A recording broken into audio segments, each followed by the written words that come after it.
wabarakatuh. Perkenalkan, nama saya Siti Beda, perwakilan dari kelompok 5 akan membahas mengenai perkembangan ruang dan enterprise manajemen risiko atau FRM. Pembahasan kali ini akan menyangkut perkembangan peralatan tools manajemen, manfaat ARM, penggunaan deliberatif dalam manajemen risiko, terakhir komponen ARM. Yang pertama, perkembangan peralatan manajemen risiko. Perkembangan peralatan atau alat-alat manajemen risiko bertujuan untuk membantu organisasi dalam mengidentifikasi, menganalisis, dan mengelola risiko yang dapat mempengaruhi pencapaian tujuan mereka. Berikut ada beberapa peralatan yang umum digunakan dalam manajemen risiko. Yang pertama, identifikasi risiko dapat digunakan untuk mengidentifikasi risiko yang memungkinkan dihadapi oleh organisasi. Yang kedua ada penilaian risiko. Matriks risiko biasanya memiliki sumbu yang menggambarkan tingkat dampak dan probabilitas risiko untuk membantu dan menentukan prioritas tindakan pengelolaan risiko. Yang ketiga, mitigasi risiko. Penjadwalan risiko dapat digunakan untuk mengelola risiko dengan mengidentifikasi jadwal dan tugas yang terkait dengan pengurangan risiko. Yang keempat, ada monitoring dan pengendalian risiko. Laporan risiko berkala dan evaluasi risiko juga penting untuk memastikan bahwa tindakan pengendalian risiko dapat diimplementasikan efektif.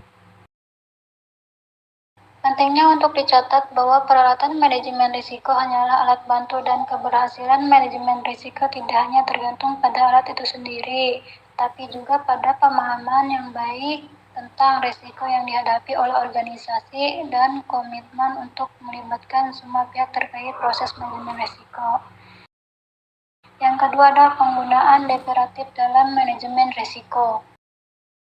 Penggunaan deliberatif dalam manajemen risiko sangat umum dalam dunia keuangan dan bisnis. Deliberatif dalam instrumen keuangan yang nilainya berasal dari aset dan yang mendasari seperti saham, obligasi, komoditas, atau mata uang. Tujuan utama penggunaan deliberatif dalam manajemen risiko adalah untuk melindungi entitas bisnis dan fluktuasi harga atau nilai aset yang mendasarinya. Beberapa deliberatif yang digunakan ada hedging. Hedging menggunakan deliberatif untuk melindungi entitas dan risiko perubahan harga atau nilai aset. Yang kedua adalah spekulasi. Meskipun risiko deliberatif juga dapat digunakan untuk tujuan spekulasi dalam menghasilkan keuntungan dan perubahan harga aset.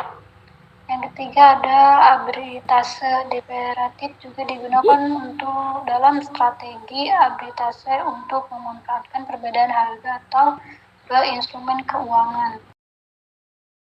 Penggunaan deliberatif dalam manajemen risiko harus dilakukan dengan hati-hati dan pemahaman yang mendalam tentang instrumen tersebut. Perlu juga diingat bahwa deliberatif melibatkan risiko tambahan, termasuk risiko likuiditas dan risiko kontrak yang tidak sesuai dengan harapan.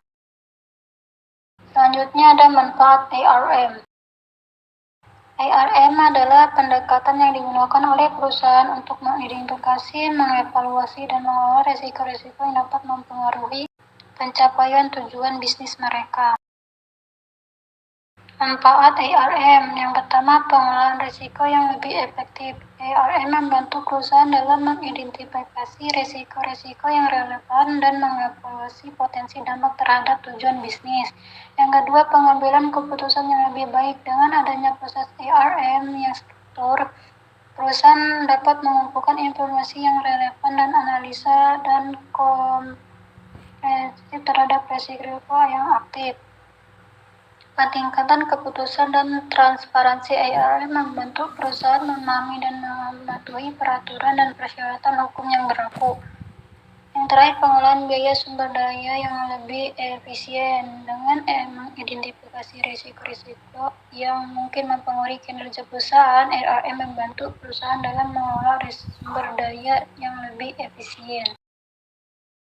Pada keseluruhan, manfaat RRM meliputi pengelolaan risiko yang lebih efektif, pengambilan keputusan yang lebih baik, meningkatkan kepatuhan dan transparansi, pengelolaan biaya dan sumber daya yang lebih efisien, serta meningkatkan daya saing perusahaan.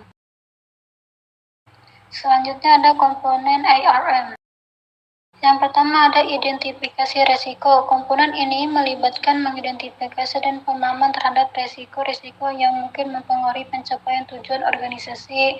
Kedua, tujuan dan strategi. ARM dimulai dengan mengidentifikasi tujuan organisasi dan strategi yang dijalankan. Komponen ini melibatkan pemahaman yang jelas tentang visi misi, nilai-nilai, dan tujuan organisasi.